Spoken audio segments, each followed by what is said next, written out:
Back from Mexico? Yeah, the flight back from Mexico was direct flight. Right.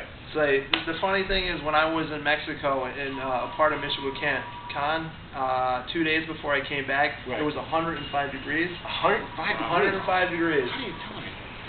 It wasn't like a humid heat. It was just like it was a heat that you could tolerate. You okay. sweat, but it wasn't like malaria, mosquitoes all over you and going through the swamp. Right. But when I got on the plane 2 days later, when we got high altitude, the plane dropped to like 30 degrees. Oh, so I had my sweatshirt, pants. I figured it was going to be cold when I got back here, but I didn't realize it was that cold. I had 2 blankets on. I was so cold coming back. From 105 dropping to 30, you know? Unbelievable. Wow. That's the thing.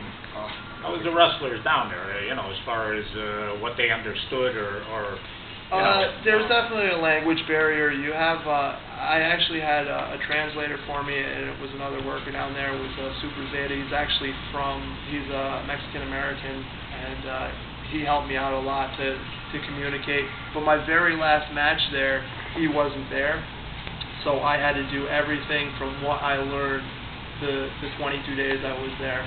I had to remember everything, and I had to try to communicate the best I could. Right. Must have been that barrier going on. Yeah, and I put up a trailer of my trip in Mexico already. It's on Facebook. You go Josef Von Schmidt on Facebook or Josef Von Schmidt on YouTube, and you'll see a 4-minute clip of pretty much what I did down there, the awards I received. I received the award from Marina Nessa for wrestling greatness and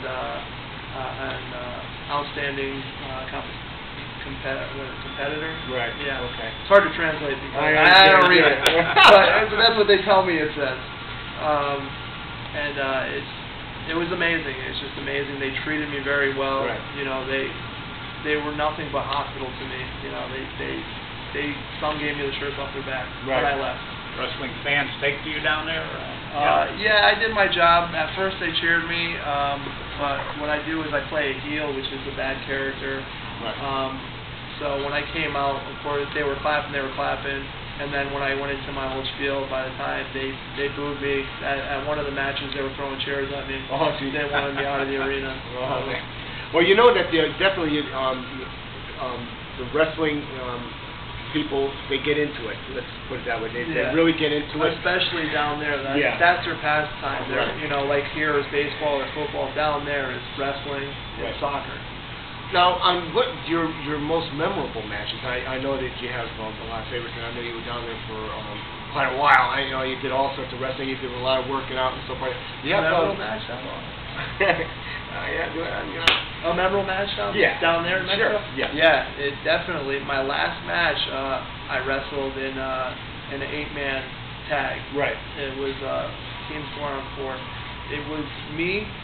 The guy who I trained under was Mohicano. Right. And the Black Hunters.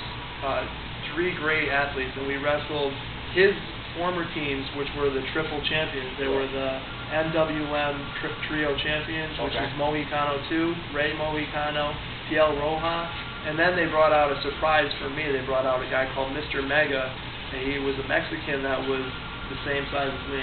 Oh boy! So now you got like these mega powers going at you. So the twin powers. So we had the best. We had the best of 3 matches because it was a title match for the trios, and we ended up winning the match. And so it was great to wrestle with some guys that I truly respected down there, and guys that treated me with nothing but respect. What do you have a website? Yep, JosefVonSchmidt.net. And you'll see that up in the credits, so make sure you catch that. All right. And so we got another call. Hi, you're on the air. Hey, it's Speedo. It's John Maria talking. Hey, John, how you doing? Good. How you guys doing? Good. I wanted to talk to Joe over here. Are you going to be on the upcoming card with the heart attack? No, I'm not working for that company right now. I'm actually in the Sheen Center tonight in Bridgeport right after this. Next week I'm actually off, and then the following week, November 6th and 7th, I'm for WWS in Massachusetts. Oh, cool. Then the following week, VPW in New York. The next week I have something, but I can't remember. And then the last week in the month, I think I'm working for WWWA in Pennsylvania. Oh, cool. But I have all my stuff on my website. You know, check it out if you're in the area. You know, please come by and check it out. You know, I'm sure you'll enjoy it.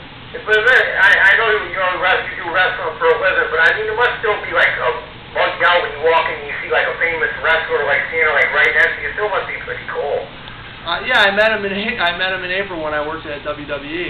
I actually I know his father. I work shows with his father. I see him, and it's just like anything. When you're at first, it's very exciting, you know, to see those guys. But when you're in the business, it's just like another day when you see them often. And they're all great guys, and I had nothing but respect for those guys. And they take care of me every time I see them. So they're not, you know, they're up there in the superstar status, but they're you know, they're really good people and humble people too. What kind of a person is Mr. McMahon in person?